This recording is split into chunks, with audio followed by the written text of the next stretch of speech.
welcome to Real Clear Fetish Talks Real Clear Play. It's a live Instagram show or chat or talk with sober people, people who don't drink, kink stuff, anything in between, and we'll see what comes of the episode. I'll bring my guest in. We're going to Texas, Dallas today to talk with Sparky. Hello. Hello, how are you? I'm good. I'm loving the background. Yes. I'll give you a quick tour. I'm actually in Oklahoma this weekend visiting some good friends, and this is their playroom with the kink bed. We have the sling mount set up, the cross. They got the bench and the floggers over there, and a closet and drawers full of anything we want. Fantastic. It looks like you're going to have a fun weekend then. Already have. They did a bear dance Friday night. So fantastic. Let's jump into it. I start with 4 standard questions to start with, just to get us going, and then we'll see where we go. What do you prefer I call you? Names, pronouns, and title. So I'm Corey, but I've almost dead named that most of the time, and I introduce and go by Sparky now. So Sparky Baxter. And pronouns and title? He, him, and himbo. No, I don't have any titles. I did get a drag crown once in a sober pageant I'll talk about later. Fabulous, fabulous. Tell me a little bit about yourself. Sparky is a city boy, really from Texas, so everyone kind of gets a little country in me, and I think that's true. But really down to earth, and just really kind of over the last few years kind of came into my own, to where kink and sex positive and stuff has been a forefront in anything I do most of the time. It's some of my work, day jobs, but really just a fun-loving person. I try to squash negativity where it comes and try to not regurgitate it as much as I can. So just peace and love sometimes. That sounds good. It sounds like a very good way to be. Yeah, thank you. Fantastic. Completely sober, clear-headed, or social drinker? Completely sober. I do indulge in THC though, which is just I've abstained from it for 5 years, and then after 2.5 years sobriety, I reintroduced it into my life and realized I don't go to extremes with it, which I did in the past. So I had to learn that. For anyone listening, can you tell me what that is? I don't actually know what that is. THC is pot. Fine. Yeah. Fair enough. Yeah. I just needed to clarify that. It's like, I'm not quite sure what that is. No drinking, no other mind-altering substances. Won't even enjoy a popper if someone's pushing in my nose. No. Yeah, for me, the heaviest I go is Red Bull and maybe a Viagra. That's the heaviest I go. So yeah, I fully get you. What is clear play to you, and why is it important? Oh, so in my past, when I was using it on meth, I always had to find that headspace. I always had to get in that headspace and stay in that headspace through chemicals. I really think now it's finding somewhere comfortable to be and enjoy myself in actions and environments that could have been triggering for me. But really now it's like meditation and patience gets me in that headspace, and I can stay long time in an environment where other people need, even the poppers, even the drugs and the alcohol. I don't see it as a form of escapism. It's a place I want to be now. So it's important to do it sober.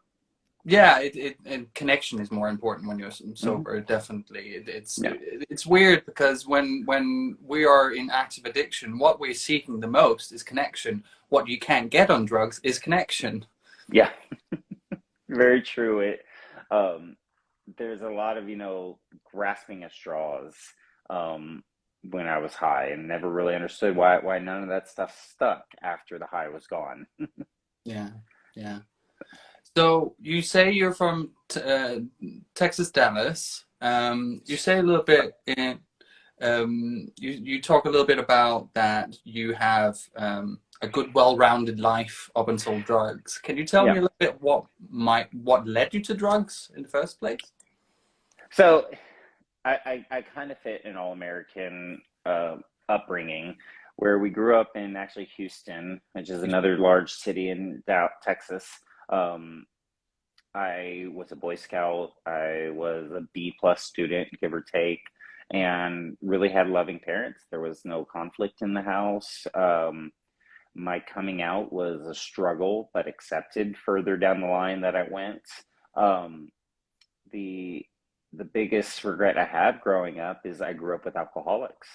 I grew up learning that extremes were important, but I was still given every opportunity to have um, a good education, good family, good friends.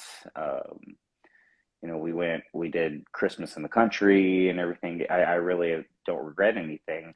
I never Mm. had a religious trauma or anything. Um, it wasn't until I was out living on my own and experienced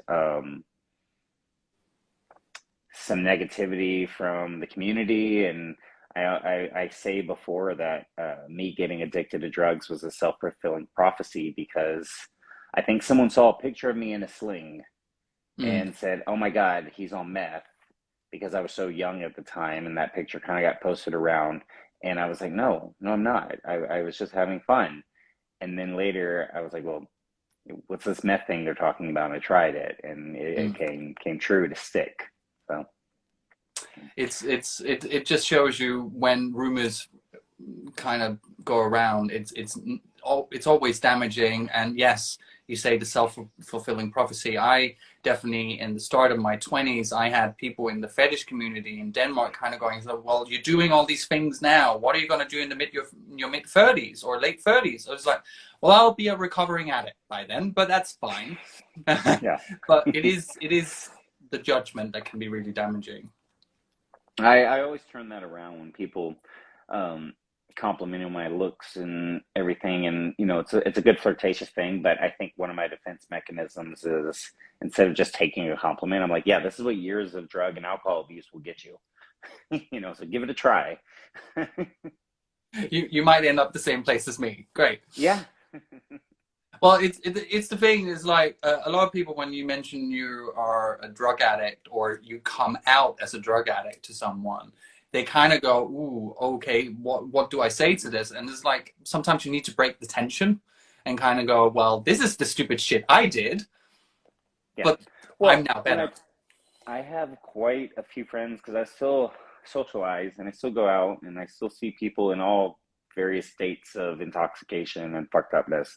Um, when friends have come to me and tell me that they're getting sober for so many days or something, I'm like, do I say congratulations or I'm sorry?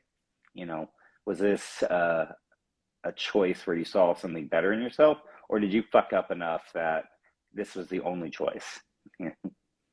Yeah, it's that balance of because when someone is not quite ready for recovery, if you kind of approach it, they can kind of do this to Clam you. up. Yeah, yeah. And you don't want that. Yeah. So, it's not necessarily advertisement, but attraction. You see something in me and you want to ask me a question about it, that's fine. I'm probably a little grandiose, but like a beacon in the Dallas gay sober community because I do wear the sex work and everything kind of as a badge of honor on my shirt, um, which can be taboo in somewhat of a conservative city. Um, Especially in the CMA rooms, nobody wants to talk about sex positivity until they're sharing about the great time they had at the bathhouse 5 years ago and how they'll never forget it. But if you tell them you went to the bathhouse last week sober and had a great time, they're like, "Why are you still doing that? It was old behavior." And I'm like, "It's not for me. It's a freedom to be able I to think go there and stay I away." I think with everything like sexual and kink and so on, as long as you do it healthily and you're not risking your sobriety, Mm-hmm. there's not an issue. Like you, I've had issues where, mainly because in London it is so heavy on the chemsex scene. It is primarily what you would run into in the rooms. Yeah. So you can't talk about sex because you might trigger at least 10 people in the room. Mm-hmm. And it's for someone like me, where sex is a part of my life and fetish is a part of my life. I found that very difficult, and I guess it's one of the reasons I don't really do the rooms anymore. It's just it was never a fit for me. Yeah. I remember first time I went to the rooms in Houston. I was 21, and I thought blackout drinking wasn't fun, but it's all I knew how to do. You know, like I said, I grew up with alcoholics. So I learned to drink to get drunk at a young age. I remember I was like 12 and my friends got into some Zimas and they were kind of enjoying it, but then still playing a prank on me, acting like they were really drunk. And I called all their moms and I just felt like a damn narc, you know? So now being in the rooms and hearing other people's stories, you know, I look into relate, but I can't judge. I can't think that my experience is better than theirs, or in the sense that what is okay for me may not be okay for them, and vice versa. You Absolutely. know, so the rooms are great. I still love them. I work with a kind of ragtag bunch in my rooms because we do late night meetings. We do them at 11 o'clock at night, and we get a lot of newcomers and a lot of real down to earth people, service workers, night owls, young people, which is very important to me in my sobriety, making sure that it's not all old fogies talking about how they've been sober for decades, because there's a period in between their early sobriety and long-term sobriety. I think people lose, you know, you Yeah. lose touch with it. It's one of the things I kind of, when people ask me why am I so public about my sobriety, especially in the kink scene, is there's no one else doing it. Yeah. That Mm-hmm. is the big reason. I was just like, well, there's no one to support me, so I'll create some support. Yes, does that sound a little bit grandiose, like you mentioned yourself? Maybe a little bit, but I also try to check my own ego sometimes, Yeah. of course. Yeah.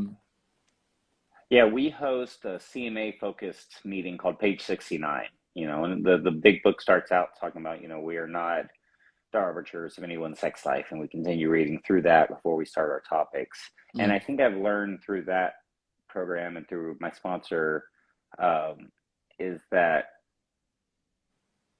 one, if you let your higher power into any situation, it might be okay. You know, and I jokingly kind of turn around. I said, well, it's always the threesome if God's in the room.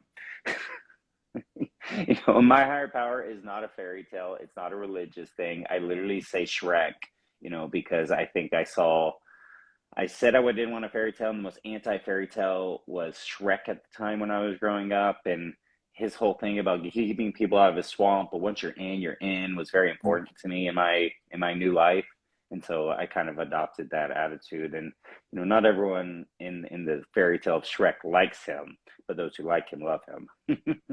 I think that's really that's it's really funny, and but it's also quite, in a way, symbolically beautiful, and Hmm. I think that's a really nice thought. For me, if I categorize a higher power for me, I think of my friend Graham, who unfortunately died of an overdose, and I Yeah. kind of go to him as going, do you know what? I am doing what he couldn't do, and that kind of works for me sometimes when I struggle. Yeah. I do briefly want to talk about loss and grief in the rooms because I've seen a lot of people die in just a few years. I've been in Dallas both through natural causes, sobriety issues, and everything. And one thing I really do want to make sure people know is sobriety doesn't teach you how to grieve. You know, it teaches you how to accept problems in life on life's terms, but Mm. you still have to face those problems. Yeah. So You I think kind of that's have to face them full on, and you're not numbing everything, so you have to feel yeah. everything. Hmm. Yeah, I think that was a share I had in the beginning of the rooms, and it kind of plays towards how closeted I was even when I was on drugs. It's like I would drink to feel sad if I was happy. I would Mm. drink to feel happy if I was sad. And there was always an escapism. And then I didn't really do much. Like in my 20s, I say I was practicing monogamy because I had one long-term boyfriend and we got married. It wasn't open, it wasn't kinky. He really shamed me when I would start doing that stuff. So Mm. eventually I learned just to read gay erotica in bed and not show it publicly, and was really closeted at a young at a prime time in my life. Mm. Um, Now after a divorce, because honestly, he relapsed. He waited till like my 30th birthday and said, I've been doing drugs behind your back for 6 months. And at this point, we had already moved to Dallas. I pulled out my 401k. We're living with my in-laws, and like it's such a cramped, annoying Mm. environment for me. And then he wants to like add the layer of, hey, I'm an addict and you're living with me. And I'm like, I relapsed from that. Yeah. I went and I started doing drugs in front of my family and really kind of ruining relationships and money and everything. And eventually, a couple weeks after that, I looked at the big picture and I was like, You know, he told me he would always have drugs in his life. And I was like, that's not in my future. And if Mm. that's the case, without little to no discussion, I was like, you're not in my future either. After 10 years, I was like, okay. And I ghosted my husband. He was out of town. I packed a bag and left. Didn't say anything to his in-laws. It just was a situation where I had to run away. And running away was probably the best thing I could have done because it got me into a situation and rooms and people that I couldn't live without now. So, and he said I was closeted and I was in situations where kink and sex wasn't encouraged. Um, you know, even on the drugs, he was like really just wanted to go off and do something and jack off or cheat on me or something, Mm. but not with me. I was like, okay, well, what's my purpose in this? And then eventually, you know, through my step work, I realized that was on him. Those were all his decisions. They had nothing to do with me and my self-worth and what role I had in the marriage. So now that I'm out and I'm free and I'm open to the idea of like solo polygamy and um, really kind of just dating around and being open to a lot of people. My codependency kicks in when I find a daddy figure who um, I get to latch on to, and although I'm attracted to them, I have to stop latching on. Yeah, And I definitely have the same. I definitely have, I do have a thing for daddies, absolutely. mhm. And I can get very fond very quickly if I'm not careful.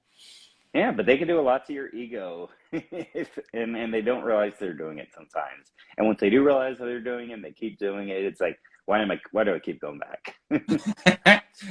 Well, if you could answer that question, I think you could help a lot of people. Well, that as well.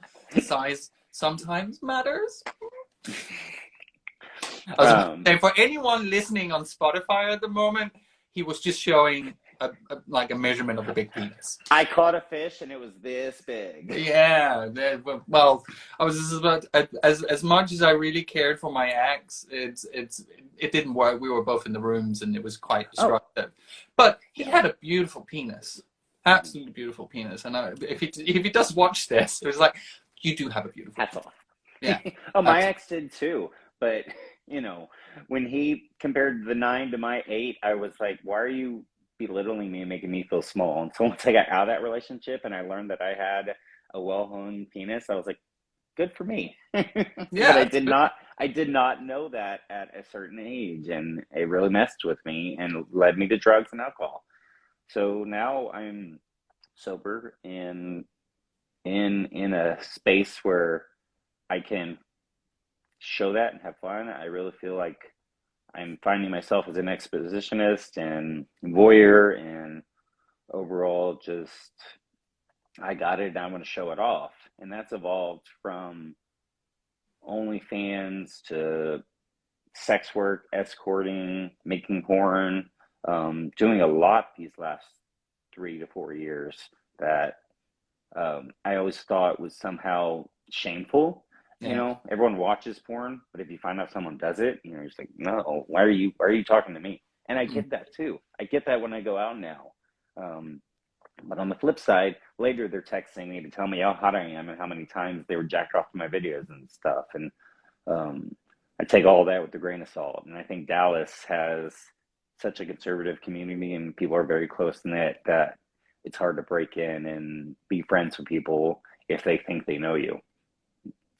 It's I think especially when you have an online persona, it's some people can get to the impression of, oh, they know this person, and if they don't react the way they want you to react, that can come off as being a bit, they can react a bit negative to that because they Mm-hmm. have an impression on who you are, but that's not Yeah. necessarily what you are in real life. Yeah. You know, and I do keep the online life and my personal life because I've had plenty of people reach out to me in the rooms Mm. and want to talk to me about their sexual inventory and what their next steps are and stuff. And I realized my sex work, what I do is a service and somewhat of an emotional therapy for some people. Mm. Some of the guys who contact me probably have not had sex in years and really just want someone who's going to be there and make sure that their first time back is going to be okay. Mm. Um, and the rooms and sobriety, a lot of people do shield themselves off from that. But when I got sober, I think I blossomed in it because I had to give up drugs, alcohol, and eventually food because I became diagnosed diabetic because my stress levels and my A1C numbers were all messed up. So I Mm. didn't have like any real comfort. I was in a new city. I didn't know anybody. I was like, I'm going to be a whore. And I made it work for me. It was, it wasn't all pretty. Not all the dicks were that big. Um, so I'm happy where I am now. Like I was looking a little bit on your Instagram. It looks like you making the most of life, which is so important. How do you find? You mentioned that you kind of you're escorting or so on. You some clients, it's more like sexual therapy in a way. How do you find like you? I've looked at your profile. You're open and honest about being sober. Is that approached when people contact you as well? Yeah. You know, and it is important. It really is a selective process for me too, because um, people don't read, and I get all the party questions all the time. And I have a thing where I turn uh, my app conversations into 12th step moments, and I have just I get a feel for this person. I've Um, definitely flipped a sexual conversation into a recovery conversation very quickly. it's so hard to go backwards though. Um, you know, but that's just who I am as a person. Where I could be guarded, and you could see the sexual persona and stuff. But if I need to go deeper, I will. I'm as genuine as I can be.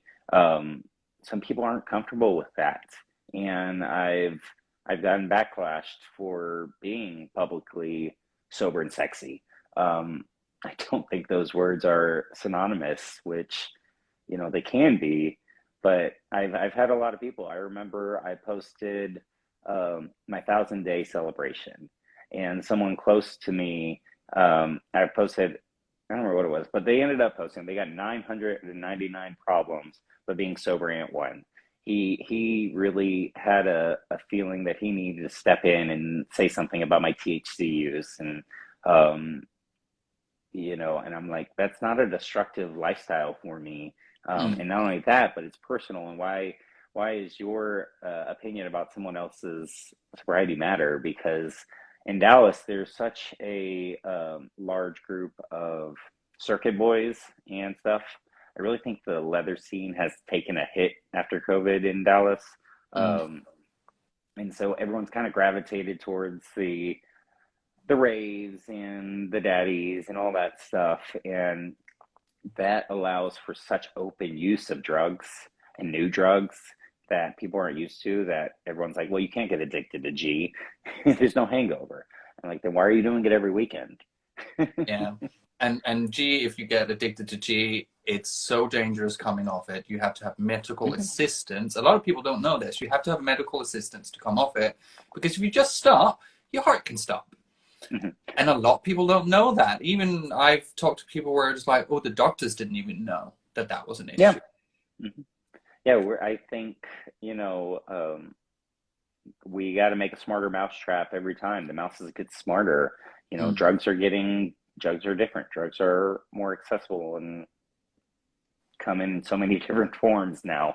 I can tell you all the descriptions. So now on the apps, I'm learning new, just being away from it for a couple of years like I have, I'm learning all these new terms, all the new, and then they come out with new emojis, and I'm like, I gotta look for those and stuff. If you come to Europe, you'll learn even more terms. Yeah. Because they're different over here compared to the States. I just really hope they don't take the Sparky emoji, because I like using that one a lot.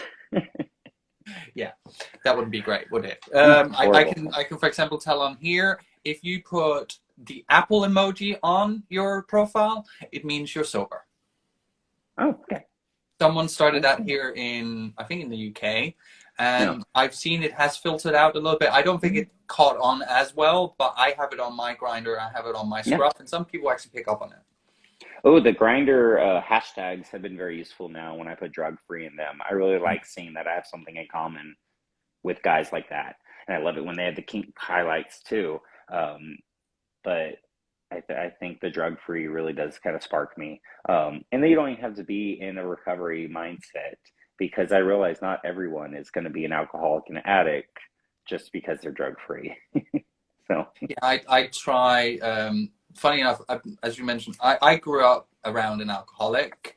My childhood was quite traumatic in a lot of ways, but I went the completely opposite direction. I didn't levitate towards alcohol. I was very judgmental around alcohol.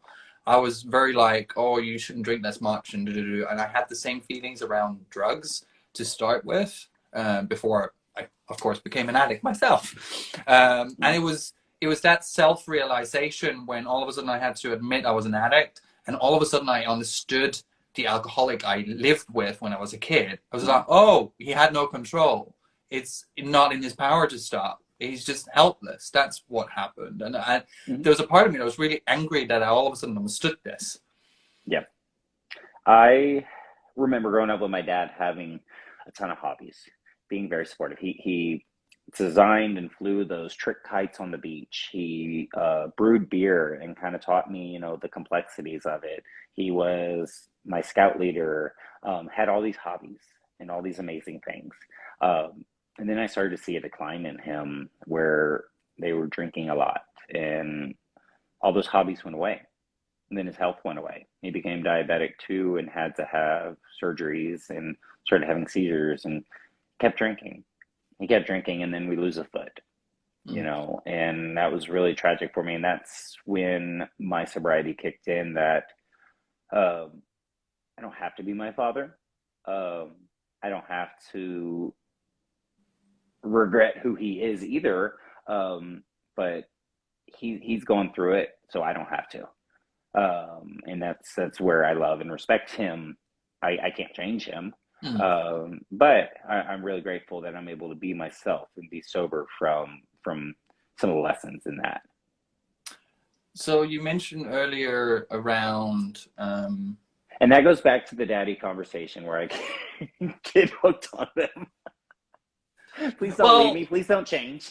Well, I was about to say, my mom's changing boyfriends and only seeing my dad every 2 weeks. It's definitely not giving me daddy issues. I definitely know where it comes from. Yeah. I think when you become an adult and you kind of look at some of your kinks and oh, that's where it happened.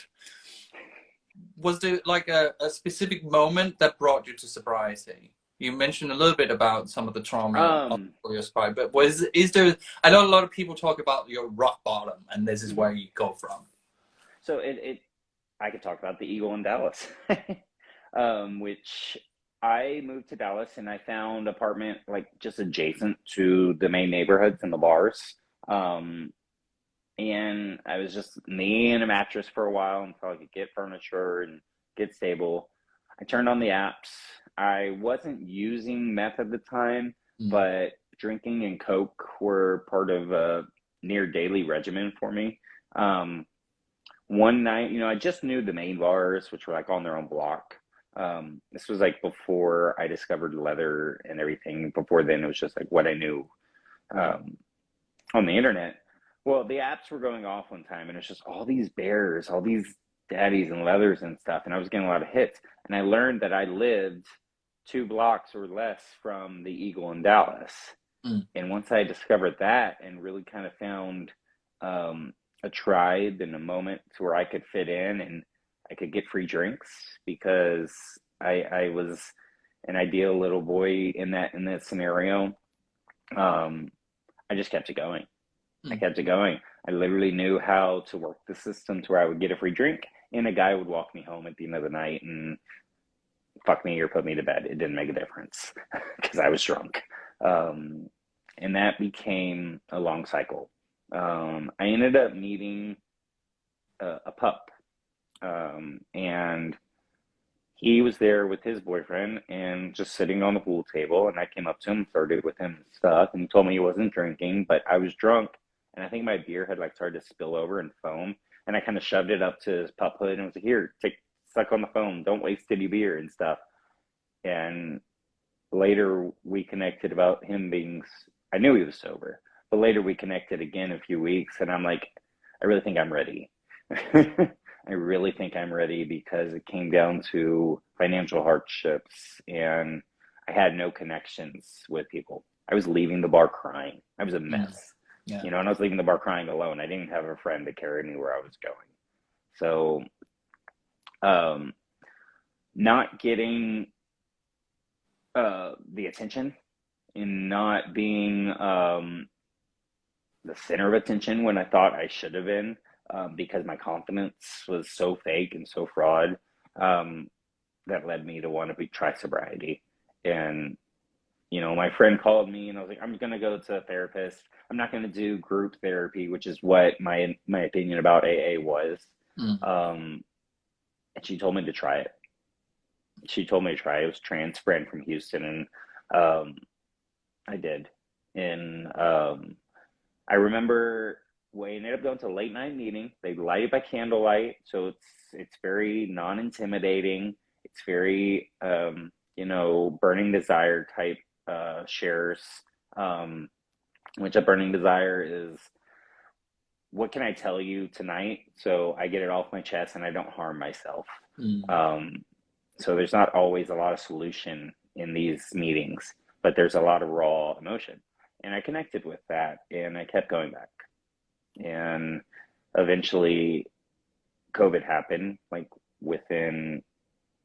I was August 2019. So partway through my first year, everything shut down and we almost couldn't even have meetings. Um, I found a sober roommate and we ended up having meetings at home. And that was really powerful and important for me because it built a fellowship. It gave me a reason not to leave Dallas because I think if I had gone back to Houston and tried to reconnect with my life down there, I would have kept drinking. I would Yeah. have kept using my meth. Would have taken me alive. So really, I had a spiritual experience kind of right from the beginning, and I don't have any more relapses left in me to do that. It's so important that you kind of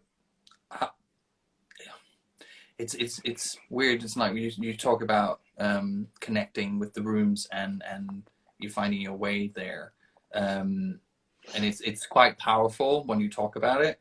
And I'm really pleased that you're comfortable sharing this kind of emotion, especially on a live when people are just watching. Yeah. I'm guessing it's a little bit of the exhibitionist in you. Right. Yeah. I will be a well open book, and that doesn't stick all the time. It wasn't 3 years of me falling in love with the rooms and No. trusting the fellowship to keep me sober. I have highs and lows and resentments, especially during COVID when people can't get their shit together, and I'm the only one showing up sometimes. It's gotta go. I think especially in early sobriety, you have a lot of anger to work through and grief as well. A lot of people get really surprised when I mention, well, giving up drugs and alcohol, it's a little bit like losing a limb or a good Mm-hmm. friend. And how do you deal with that kind of grief? It's not the same type of grief as losing a person, but it is the same emotions you go through: denial, anger, sadness, all this. And a lot of people don't realize that. No. And a lot of people can't relate to what it's like to be an alcoholic, to Mm. where you want to drink and you want, I forgot what the thing was, but my sponsor asked me, how many times can you let someone do something to you before you say that's enough? And I Mm. said, so you're asking me how much poison do I want to drink until it kills me? You know, when do you stop drinking the poison? And that's just what it is, because drugs and alcohol just don't have a soft, comfort zone for me. It's all or nothing. Oh, I hate I hate cinnamon, but every night at the end of the bar, here I am getting a fucking fireball. I don't know what it costs or not. And I well, there's wake up alcohol in it, so why not? every morning throwing up because my body always did that. I kept doing it, and I was like, why does it taste like cinnamon? I hate cinnamon. Probably the reason I hate cinnamon, though. Do you know what? At one point, my preferred drink of choice was vodka and orange juice. It took me maybe a year after I stopped drinking that because I just kept puking every time I had it. Yeah. It took me a year to relearn how to drink orange juice without wrenching because of it just reminds me of vodka. Yeah. Um, Well, I can't do poppers. I can't, and it's not because, well, one, I like to be in the headspace without the assistance of poppers, mm, and the pain in it is fine. I don't mind it stretching and doing everything if I can breathe through it. But also, there's like poppers and then that anal release lube that smells like cinnamon and cloves that really just are triggering for me. But I also remember, like, I used to live with a straight girl, and whenever we couldn't get our hands on meth, we would just sit there and zone out on poppers. And so I think that's kind of triggering for me. It's like we want to be this high up, and then we just want to be wah wah.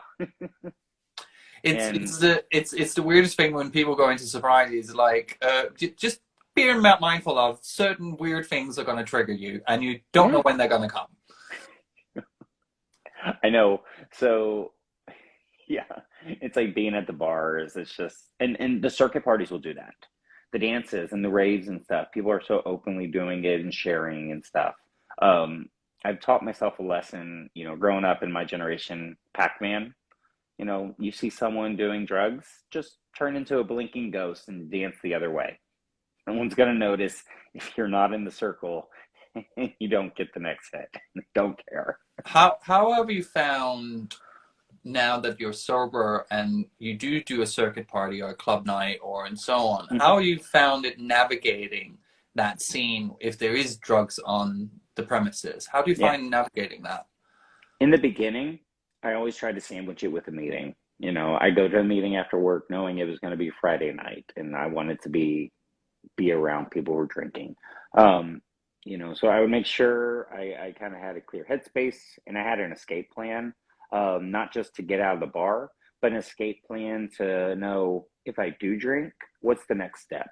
Mm, If I do get so intoxicated, I get in a dangerous situation, does somebody know my location? mm. Is do I know where my keys are? And am I secure enough not to drive? Which never was a problem for me.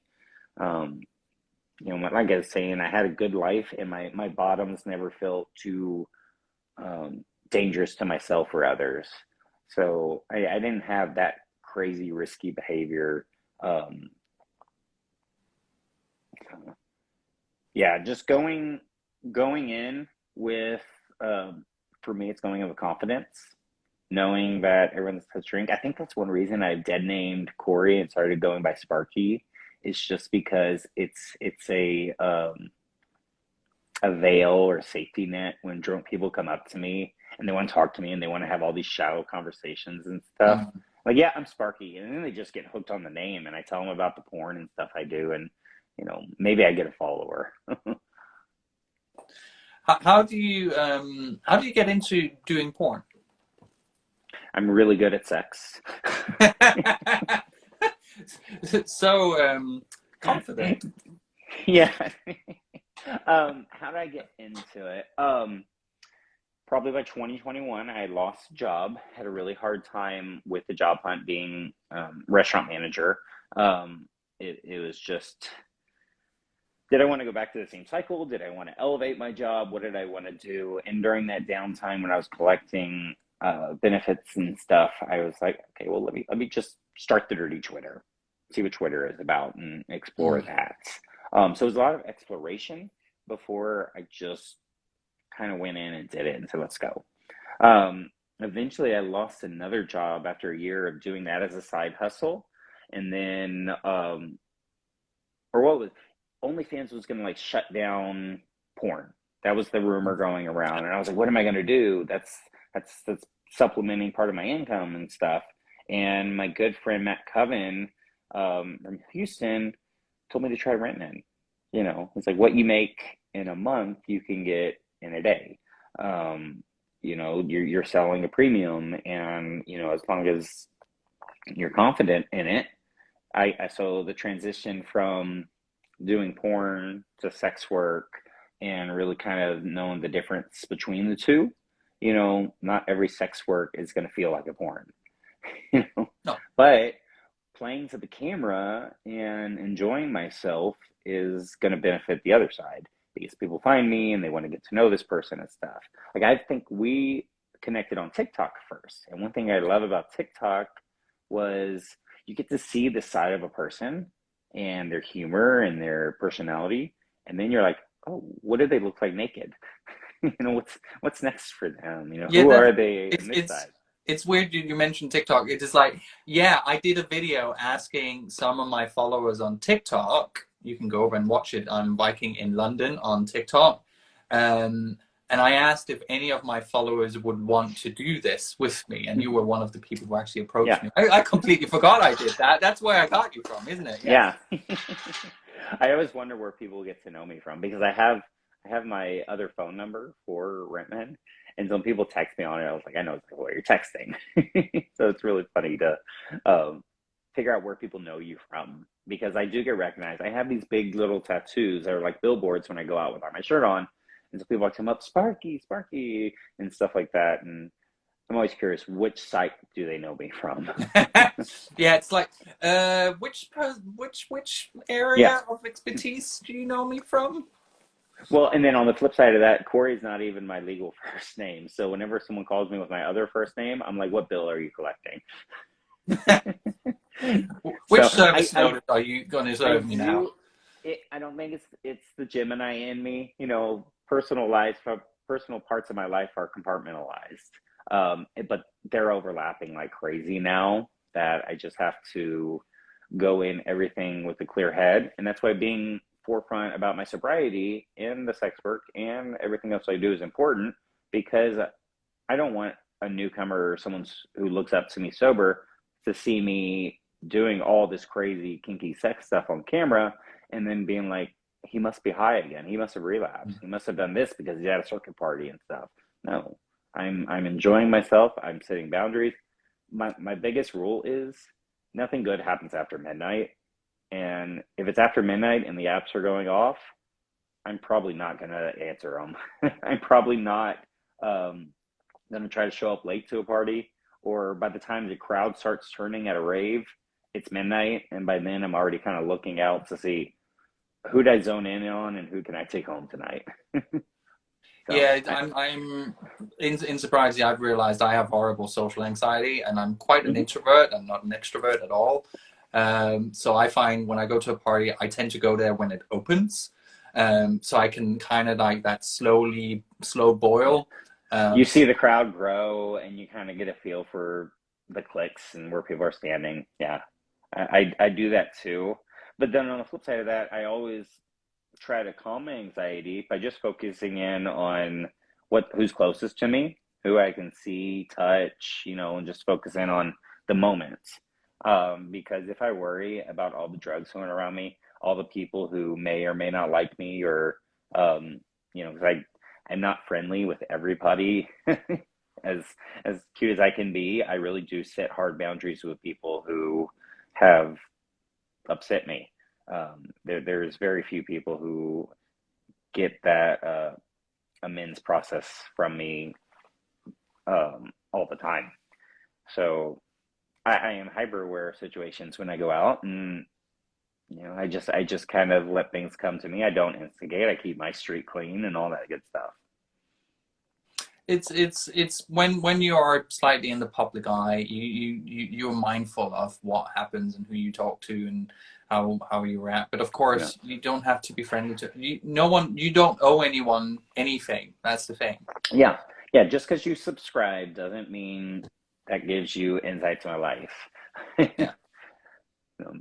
But it's really interesting to talk about like doing sobriety and doing the porn and doing the escorting, and it's so nice seeing someone who has this sexual positivity even in sobriety. As you mentioned earlier in the interview, was that sometimes that can be quite challenging when you're a sober person, because a lot of people who come into sobriety, it's quite destructive, especially around chemsex. I'm definitely one of those people where it took approximately 2 years for me to reconnect with fetish, and I did that through RealClearFetish. It's like you mentioned, it's kind of my hustle back in. Yeah, I'm part of a community in Dallas where we do sober sex parties. And this is one of the things I want to do here, but finding a venue that wants to do it and actually the right people, and it's really fucking difficult because it doesn't really exist here. Find the people first, because you're going to need networking, you're going to need connections, you're going to need builders and stuff. But I've worked closely with the Private Playground. I think it's Private Play GR1 on most of the platforms. And what we do there is we have creative events. We set up slings and everything. Now there's fisting groups. There's communion that shows up there and everything. We filmed a lot with him too. So not only do we have these parties every couple of weekends where it feels like a bathhouse without that social anxiety. Like literally, instead of people just walking by each other, you're coming to the party. Everyone's already naked, and people are getting horny right away. I love that part of it, and I love showing off and having sex in front of a group like that. We've also expanded that into him making porn during 2020, and we just did some crazy scenes. I did the first ever drone porn. So there's a scene out now called The Boys of Summer, where it was like 14 of us. We all came into this private property, and he had drones flying around, touring the land, and then we set up slings, and we just all had sex going at it. It was so fun. It's such a cool bird's eye view to do. It was something different, and I roll off of that idea, and then I have another video where we did this giant gym orgy during the circuit weekend, and so I'm grateful that I was able to be a part of those experiences, clear-headed and sober, because there were some performers who showed up because it was like a dance weekend, or they didn't show up, or they showed up and they were having a hangover and they had to leave. And I'm like, why did you drive 45 minutes out of town if you had this commitment? So being sober is very important for me to hustle, and be able to show up for those things. And, it's really important for me. And plus I enjoy it more. I enjoy it a lot more if I don't see it as a chore and I need a little bit of drugs to kind of get me over the hump. Because the genuine excitement I have on camera is just that. It's genuine. Also, I've been looking at your Instagram and your style. I know you mentioned himbo at the start of it. It's a fairly new term for me. Can you explain more about what that aesthetic is? So it's about being long, blonde, and dumb. No. So I was about to say, don't get offended, but when I think himbo and kind of the style, I think like an American Chad kind of person, but a gay, sexy one. Yeah, so we're talking Pamela Anderson. We're talking Kim Kardashian, bimbo, where yeah, they're beautiful. They know how to monopolize and enjoy that. Um, and if you have this perception about me, and then maybe I'm a little better than it, um, I'm winning. I had a conversation with a dude on the apps just yesterday who really came at me wrong, and I had to put him down. He was trying to get me to go to a Tanya Tucker concert, a country concert out here. And I was like, no, he's like, are you a fan? I said, I like Dolly Parton. I can tell you about that. That's the title. I'll finish with that story. Um, and then I said, I have something to do tomorrow, so I really can't do a concert. Thank you. That's it. That's all I said. Then he comes back and he's like, oh, you're from Dallas. You must be elitist. I'm from this. I'm from that. And then he comes back and says, oh, I Googled what the term himbo is, that you don't see yourself as highly intelligent. Well, you just need to fuck off, you moron. And I'm like, okay, don't come here for that, because I said some pretty mean stuff. I don't know if he has on read or not, but I was gonna leave it, and I left it last night, and then he came back this morning, and I was like, your parents, I really hope they're dead, so they don't have to be ashamed of you now. I just claws out. And that's where people on the apps will see someone and think, oh, I've seen them naked. I know more about them, and I can say these things to them. No, I'm still human. I'm still made of glass, and I'm sharp if you break me. So I don't treat everyone like that. I treat very few people like that, but I get the screenshots when I do. I think it's okay to it's okay to clap back if you're not feeling what they're telling you, and there's also there's an aesthetic, but that doesn't necessarily mean that it's like reality. And it's yes, you go for the himbo vibe, and it's there's a difference between reality and fantasy. Yeah. So talking about fantasy, early in sobriety, we have a drag pageant, a fundraiser that we do, and it's called Miss Half Measures. Half measures avail us nothing. It's one of like the first in the reading. And so if you have under a year of sobriety, you compete in this contest. Oh, fabulous. Try to raise money. And so I did. It ties back into the fact that my character was a Dolly Parton impersonator, and I went by the name Jolene. I was going to be Jolene, and I was going to steal your man. And I did this whole number, and I won. I actually have the Miss Half Measures title and crown still sitting around. But I really did look like the girl off Beverly Hills Billy, just blonde in a little peplum dress with big arms and big muscles and stuff. I'll post it on my Instagram here, because I don't think it's made it on there, but I'll post it on Sparky next. Fantastic. That's just to really confuse my audience. Oh, absolutely. I'm all for confusing. It's why does it always have to be so serious? Yeah. It's supposed to be fun. I think that was my introduction to kink. I started wearing pup hoods out in the bars to feel protected and to be around people who were drinking. And if I was a pup, I was in a headspace and could be playful and kind of disappear, or people didn't recognize me, so they didn't talk to me necessarily. I've evolved that more into like an alpha pup now. I'm not this shy little dog anymore. You're not the shaky chihuahua in the corner. Hell no. I'm a fucking bulldog about to just say, what are you doing in my house? But it was a real introduction. And in Dallas, a lot of the guys will be pup hoods and stuff. And then I'm like, hey, let's go back home and fuck around in them. Nobody wears their hoods in bed. Oh, damn. I have some guys I'm going to film. I think someone's watching. Pup Lycos was showing up earlier, and we're going to film in hoods. I'm saying it on the live, so he has to do it. Yay. Well, yes, it's now a signed contract. It's been vocalized online. So you have to do it. No, we've talked about it. But you know what? I find a lot of fetish porn, the gear comes off too quickly. There's only one proper like bluff lever porn, and it's from the early 90s. You've probably seen the one that has puppies in it as well. and it's made by the one who actually set up the Bluff site.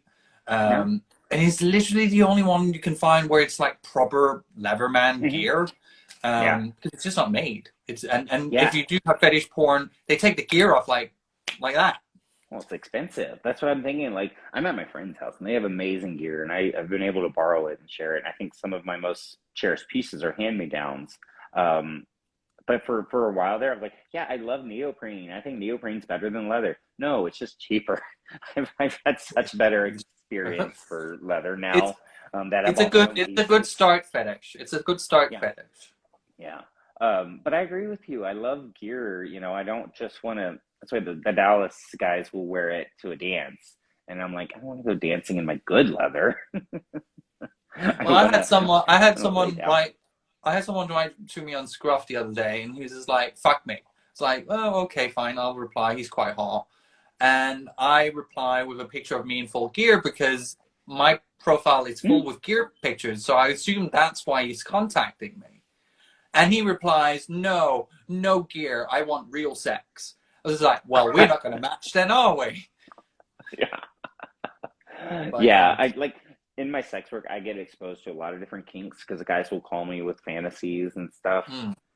This guy this afternoon is talking gas mask and military uniforms and stuff. So I'm like, I've never done it, but I'm here for you if you want me to. Yeah. I think that's important. Like, accommodate. Yeah. Yeah. Sorry. Go ahead. No, I was. Okay, I don't know what. We're coming to the end now. It's actually been absolutely a joy to talk to you. It's really nice to talk to someone who's sober and sex positive and enjoy their kink and their authentic self. So I've really been pleased to have you on. It's been really interesting and absolute pleasure to actually talk to you. Before we kind of end, where can people get a hold of you? It's very easy. I bought the domain sparkybaxter.com. So sparkybaxter.com will take it all the links, but I think I have the screen name at Sparky Baxter on most of the sites. I really do like, and I kind of keep my Just for Fans updated. Twitter is a great platform to meet on. I feel like Instagram, I lose conversations too easily. But, you know, any which way you can find Sparky Baxter, you'll find him. And I really think that name has stuck, and it's really easy to remember. So just DM me, sparkybaxter.com. Fantastic. And if there is there any, like, I know we don't necessarily always want to advise people. We kind of suggest things. Is there any, like, suggestions that's really resonated with you wish you maybe have had a little bit earlier on? Don't do meth. Yes, don't do meth. That is a good one.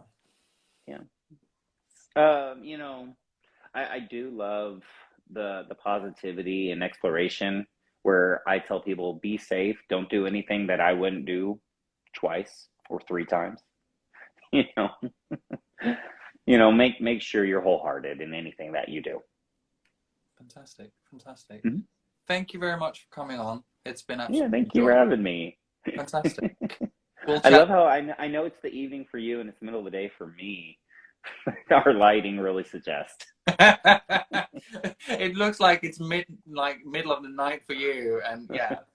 It almost was, because my blonde moment was I thought we were going to be doing this at 1 a.m. local time. I wasn't like, when I saw your message this morning, it's like, have I fucked up? But then I realized I put the wrong.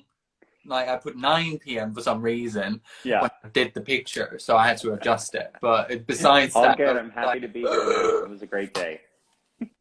Fantastic. So, I think I'm gonna go dip in the pool because it is sunny outside right now in Oklahoma. But I'm back in Dallas next week. Fantastic. And then I've got a lot of stuff to post, so look forward to it. Oh, I'll keep an eye out. I've been looking a little bit on the videos on your Twitter account. They're quite Thank you. Okay, enjoy the pool. It's been lovely to talk. Bye, guys. Bye. So that was Sparky Baxter. What an absolute gent to talk to, and so much experience. But I'll be back in a couple of weeks because it's Fetish Week this coming week, so I'm quite busy. So keep safe, be proud in kink, do it sober, and if you can't, talk to someone about it.